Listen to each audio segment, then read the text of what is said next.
Please welcome the Speaker of the House, Paul Ryan.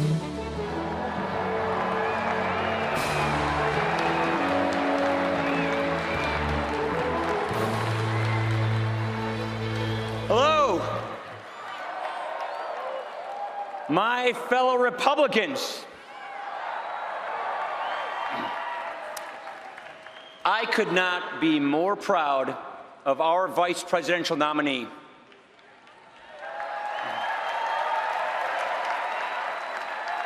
I served with this man in the House of Representatives. We became very good friends. I've watched this man up close. I've seen what he's made of. Let me tell you something about Mike Pence. This is a man of solid character. This is a man who sees public service as a calling, not a career. He has served honorably with great dignity. You know what? The results are impressive. This is a man who led the charge to ban earmarks in Congress, and he won that fight.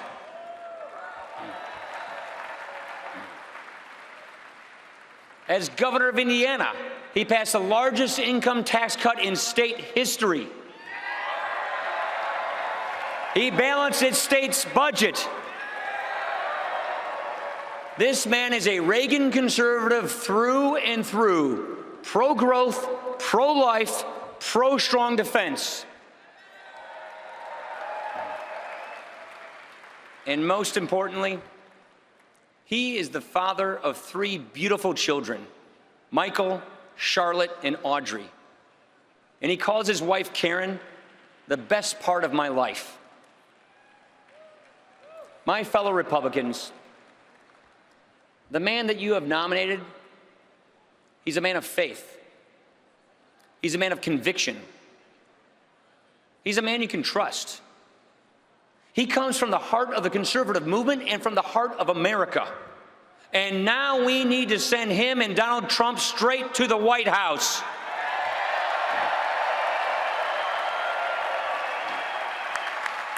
There is no doubt in my mind that he will bring real change to Washington. I have every confidence that he will do us all proud. And so, ladies and gentlemen, it is my honor to introduce to you the next Vice President of the United States, Governor Mike Pence.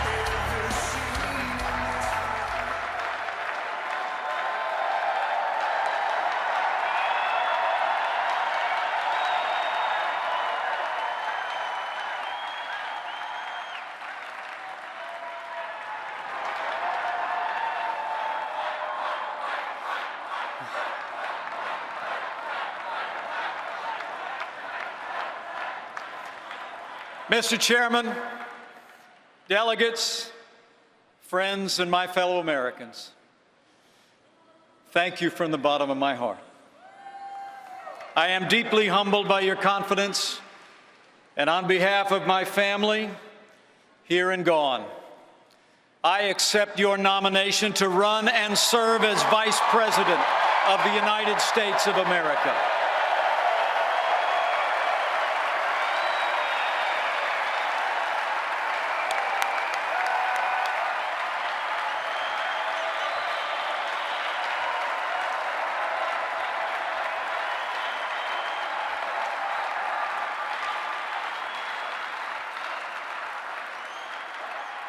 And let me thank Speaker Paul Ryan for that gracious welcome. Paul, you're a true friend and a great American leader. But Paul knows me well, and he knows the introduction I prefer is just a little bit shorter. I'm a Christian, a conservative, and a Republican in that order.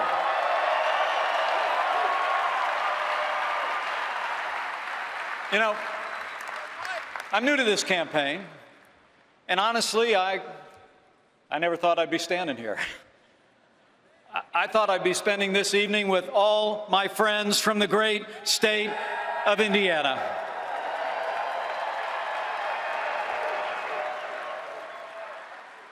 Yet there I was, a few days ago in New York City, with the man who won 37 states, who faced 16 talented opponents and outlasted every one of them, and along the way brought millions of new voters into the Republican Party.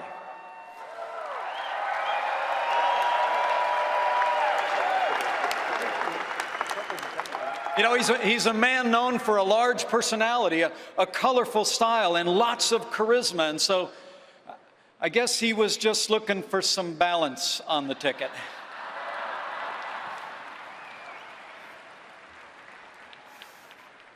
Well, for those of you who don't know me, which is most of you, I grew up on the front row of the American dream. My grandfather immigrated to this country. I was raised in a small town in southern Indiana, in a big family with a cornfield in the backyard. Although we weren't really a political family, the heroes of my youth were President John F. Kennedy and the Reverend Dr. Martin Luther King, Jr.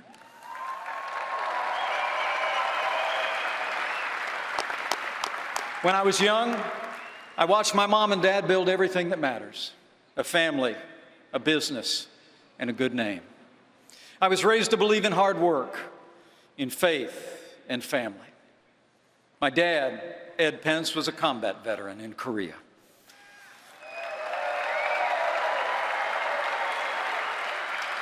Dad ran gas stations in our small town, and he was a great father. If Dad were with us today, I'd have a feeling he'd enjoy this moment and probably be pretty surprised. But it's such a joy for me to tell you that my mother is here.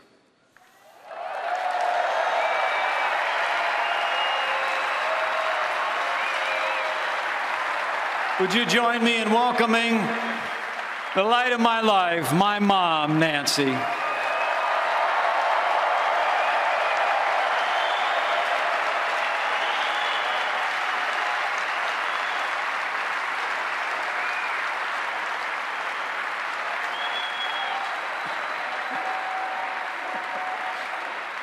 Nice.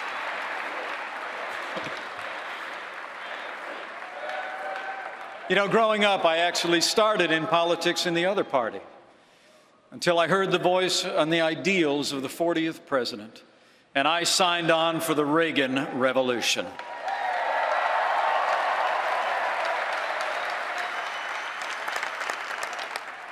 But the best thing that ever happened to me, even counting tonight, is that 31 years ago, I married the girl of my dreams, a school teacher, an artist. She is everything to me. Would you welcome my wonderful wife, Karen Pence?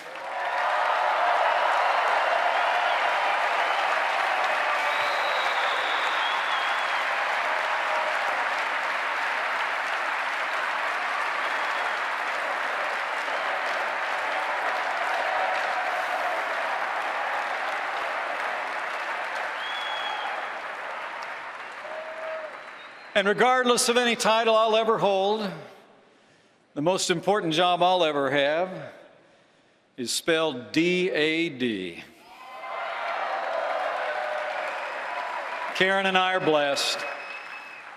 Karen and I are blessed to be the parents of the three greatest kids in the world: a writer named Charlotte, a college student named Audrey, and a second lieutenant in the United States Marine Corps, Michael J.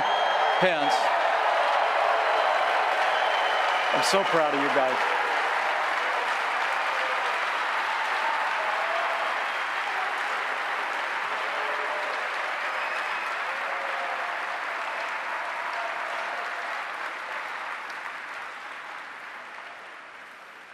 Now, if you know anything about Hoosiers, you know we love to suit up and compete. We play to win. That's why I joined this campaign in a heartbeat. You have nominated a man for president who never quits, who never backs down, a fighter, a winner. Until now, he's had to do it all by himself against all odds. But this week, with this united party, he's got backup. And on November 8th, I know we will elect Donald Trump to be the 45th President of the United States of America.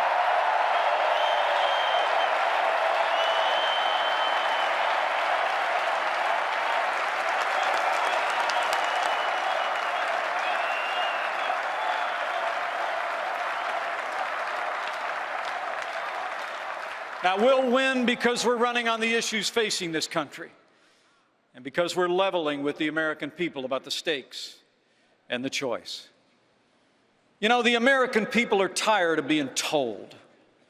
They're tired of being told that this is as good as it gets. They're tired of hearing politicians in both parties tell us that we'll get to that tomorrow while we pile a mountain range of debt on our children and our grandchildren. And as Ronald Reagan used to say, they're tired of being told that a little intellectual elite in a far distant capital can plan our lives better for us than we can plan them for ourselves.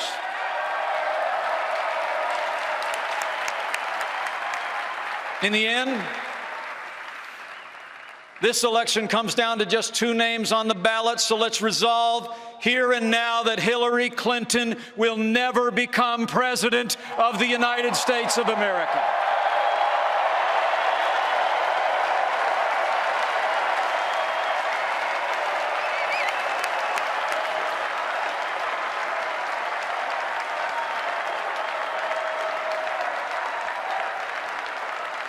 Now, Hillary Clinton essentially offers a third Obama term, and the role is perfect for her. She championed Obamacare because years earlier she had all but invented it. The national debt has nearly doubled in these 8 years, and her only answer is to keep borrowing and spending. And like the president, she thinks the path to a growing economy is more taxes, more regulation, and more government. Now, they tell us this economy is the best that we can do. It's nowhere near the best that we could do. It's just the best that they can do.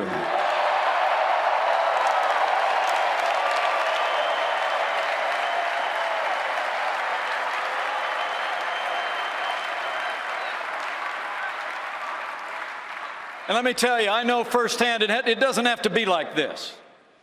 In my home state of Indiana, we prove every day that you can build a growing economy on balanced budgets, low taxes, even while making record investments in education and roads and health care. You know, Indiana is a state that works because conservative principles work every time you put them into practice.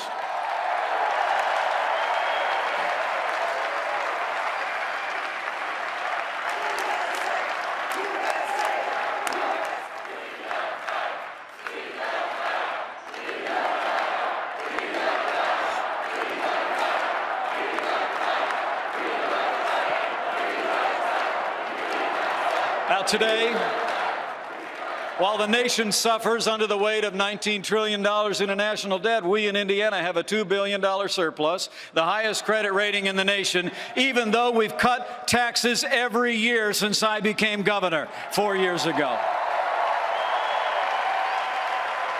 We have fewer state employees than when I took office, and businesses large and small have created nearly 150,000 new jobs, and there's more Hoosiers going to work than ever before. That's what you can do with common sense Republican leadership, and that's exactly what the no-nonsense leadership of Donald Trump will bring to the White House.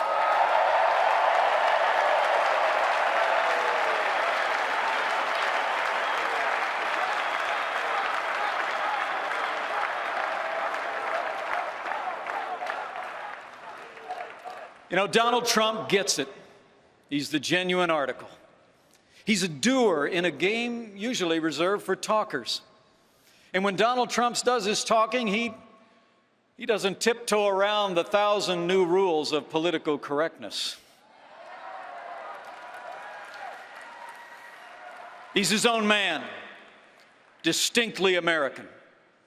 And where else would an independent spirit like his find a following than in the land of the free and the home of the brave?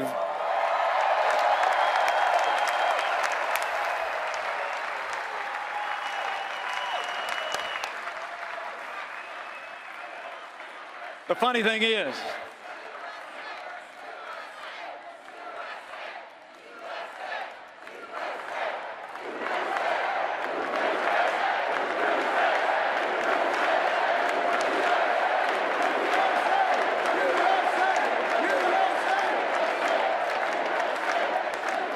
the funny thing is, the party in power seems helpless to figure out our nominee. The media has the same problem. They all keep telling each other that the usual methods will work against him. They keep thinking they've done him in, only to wake up the next morning and find that Donald Trump is still standing and running stronger than ever before. The man just doesn't quit.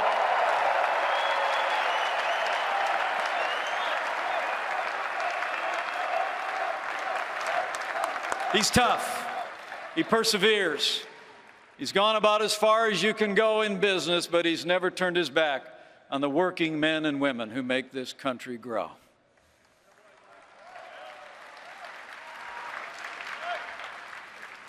And Donald Trump will never turn his back on those who serve and protect us at home and abroad. You know, it's been a heartbreaking time for the women and men in our law enforcement community. And in this time of great testing for them, let's let them know, here and now, all across this country, we will always stand with those who stand on the thin blue line of law enforcement in America.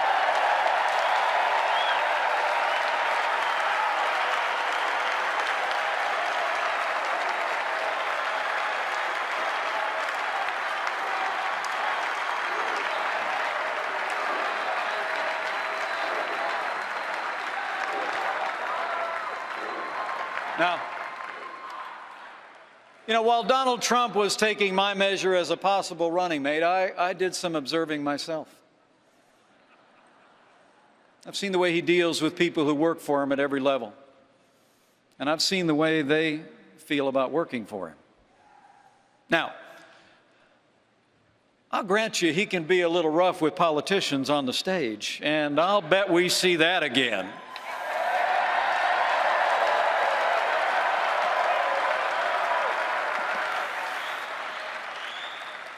But I've seen this good man up close, his utter lack of pretense, his respect for the people who work for him, and his devotion to his family.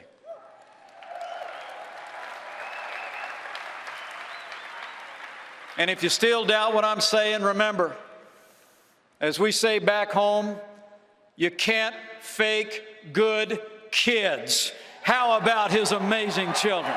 Aren't they something?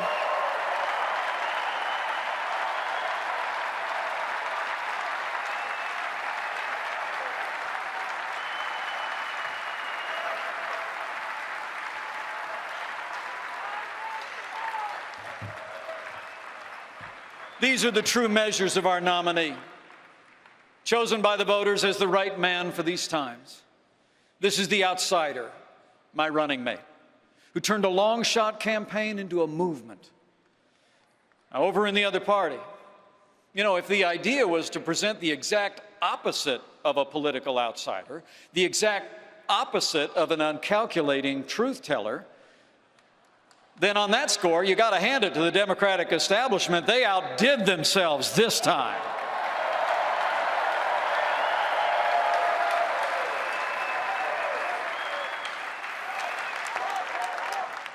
At the very moment when America is crying out for something new and different, the other party has answered with a stale agenda and the most predictable of names. People in both parties are restless for change, ready to break free of old patterns in Washington. And Democrats are about to anoint someone who represents everything this country is tired of. Hillary Clinton wants a better title, and I would too if I was already America's Secretary of the Status Quo.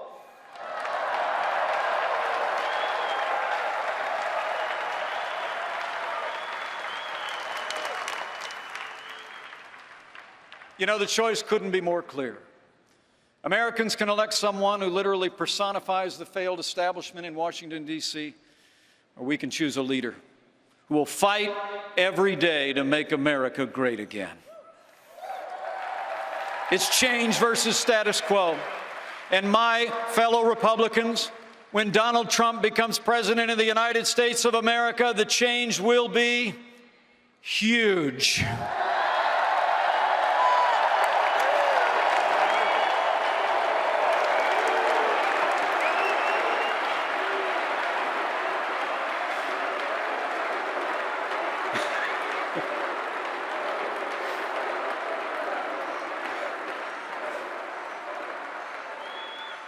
You know, for years we've had fundamental problems in America that get talked to death in Washington, D.C., but they never get solved, and they even get worse.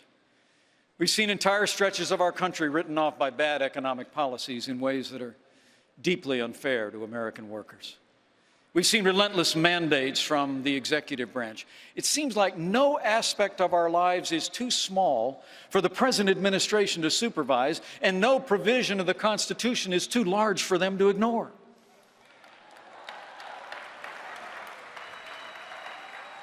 Meanwhile, we've seen borders that go unrespected, a military that's been diminished, and promise after ringing promise to our veterans promptly forgotten. Then Donald Trump came along and started saying what practically everybody was thinking anyway, that our leaders need to be stronger. Under Donald Trump, our deals will be smarter. Our soldiers will have what they need, and our veterans will have what they earned. We will secure our borders, protect our nation. In all this, we will be more serious, and when we do, this nation will start winning again.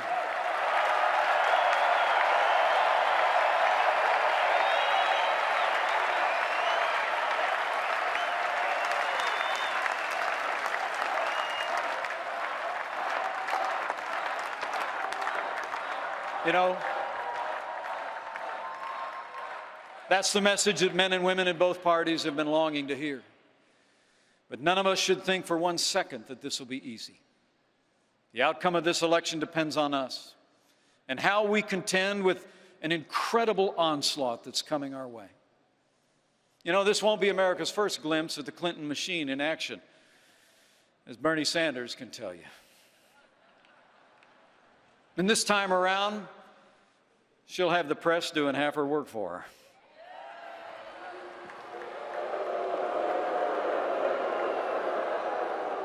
The good news is it won't be nearly enough.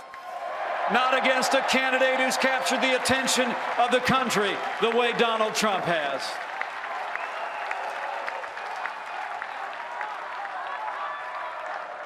On issue by issue, he and I will take our case to the voters, pointing out the failures of the Obama-Clinton agenda and showing a better way. We will win the hearts and minds of the American people with an agenda for a stronger and more prosperous America.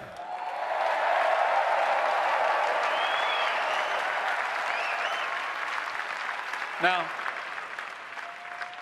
the establishment in Washington, D.C. thinks it's only a narrow range of voters who are giving Donald Trump a serious look. But I can tell you firsthand, there's a lot of Americans out there who feel like Democrat politicians have taken them for granted. It's union members who don't want a president who promises to put a lot of coal miners and coal companies out of business.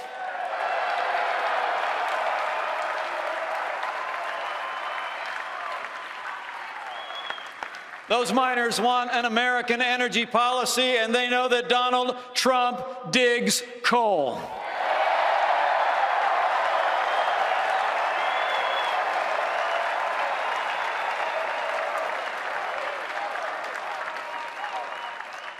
It's African Americans who remember generations of hollow promises about safe streets and better schools. And they know Donald Trump will fight for equal opportunity, and he loves educational choice.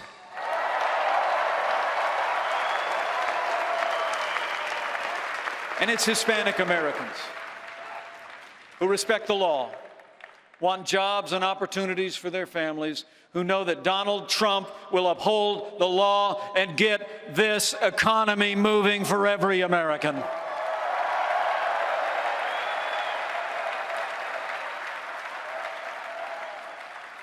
You know, the party of Lincoln was founded on equality of opportunity. And during these difficult days, it will be our party and our agenda that opens the doors for every American to succeed and prosper in this land.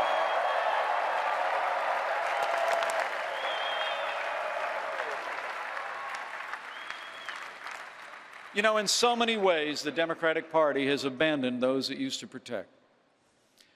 Maybe they become too entrenched in power, so comfortable at times that they lose patience with the normal legislative process. It's so much simpler to impose their values by executive order or court action. And make no mistake about it, Hillary Clinton has some big ideas along those lines, too.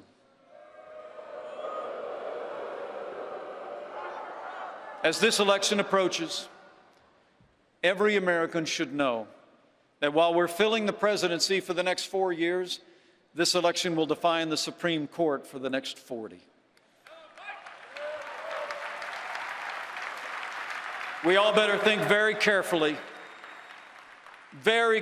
about what this means for our Constitution and limited government. Elect Hillary Clinton, and you better get used to being subject to unelected judges using unaccountable power to take unconstitutional actions. So let me say, for the sake of the rule of law, for the sake of the sanctity of life, for the sake of our Second Amendment, and for the sake of all our other God-given liberties, we must ensure that the next president appointing justices to the Supreme Court is Donald Trump.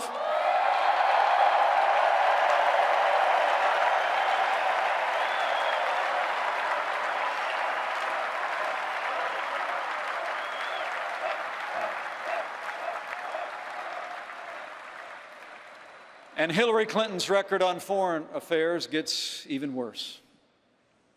You know, it was Hillary Clinton who helped undo all the gains of the troop surge, a staggering failure of judgment that set ISIS on the loose. It was Hillary Clinton who instigated the president's disastrous agreement with the radical mullahs in Iran. And it was Hillary Clinton who left Americans in harm's way in Benghazi, and after 4 Americans fell, said, "What difference at this point does it make?"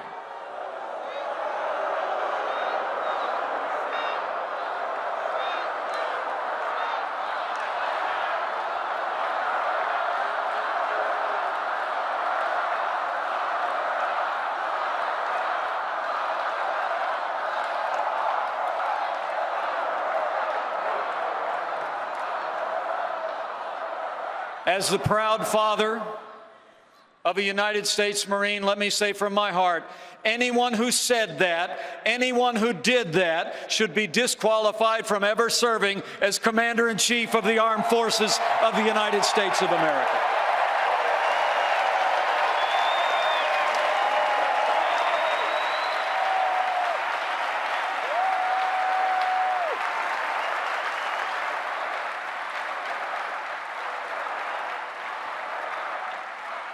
Seven and a half years of Barack Obama and Hillary Clinton's policies have weakened America's place in the world. Terrorist attacks at home and abroad, grim and heartbreaking scenes from France just a few short days ago, and the attempted coup in Turkey all attest to a world spinning apart. History teaches us that weakness arouses evil. Hillary Clinton and Barack Obama's foreign policy of leading from behind, moving red lines, feigning resets with Russia, and the rise, rule, and reign of ISIS are a testament to this truth of history. We cannot have 4 more years apologizing to our enemies and abandoning our friends.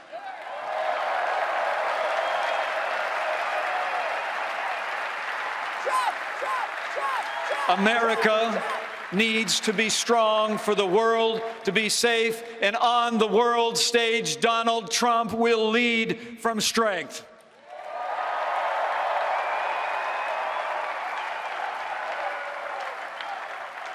Donald Trump will rebuild our military and stand with our allies.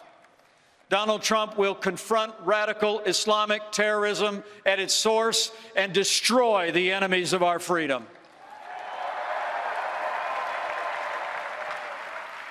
And if the world knows nothing else, it will know this: America stands with Israel.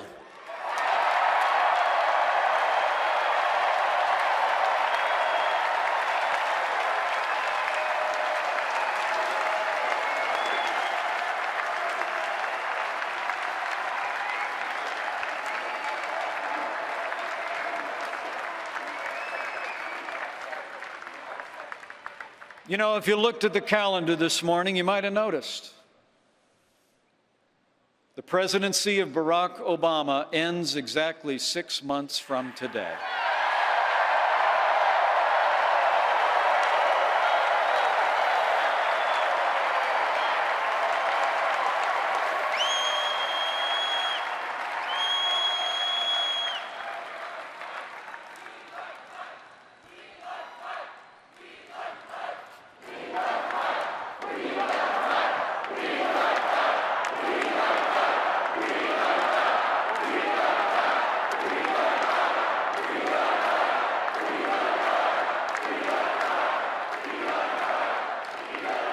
And this much is certain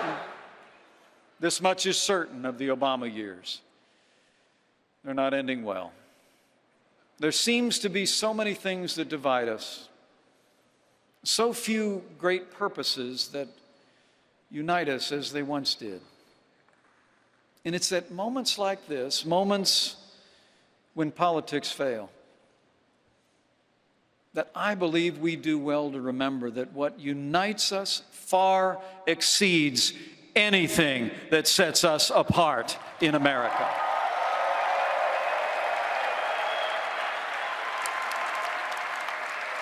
That we are, as we have always been, one nation, under God, indivisible, with liberty and justice for all.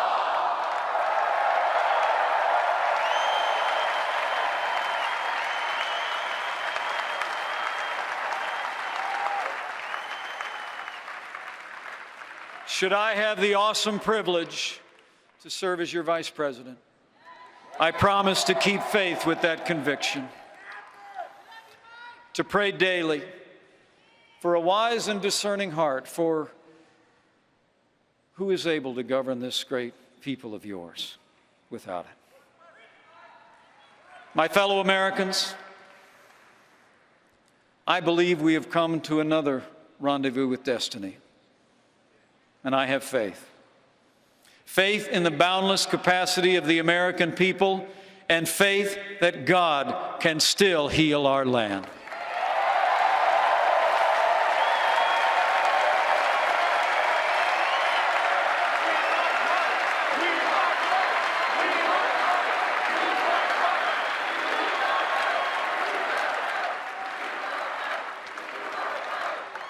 But we have a choice to make. This is another time for choosing. If you want a president who will protect this nation, confront radical Islamic terrorism, and rid the world of ISIS, if you want a president who will restore law and order to this country and give law enforcement the support and resources they deserve, if you want a president who will cut taxes, grow our economy, and squeeze every nickel out of the federal bureaucracy, if you want a president who will build strong borders and enforce our laws, and if you want a president who will upend the status quo in Washington, D.C., and appoint justices to the Supreme Court who will uphold the Constitution, we have but one choice, and that man is ready. This team is ready. Our party is ready. And when we elect Donald Trump, the 45th President of the United States, together, we will make America great again. Thank you. And God bless you. And God bless the United States of America.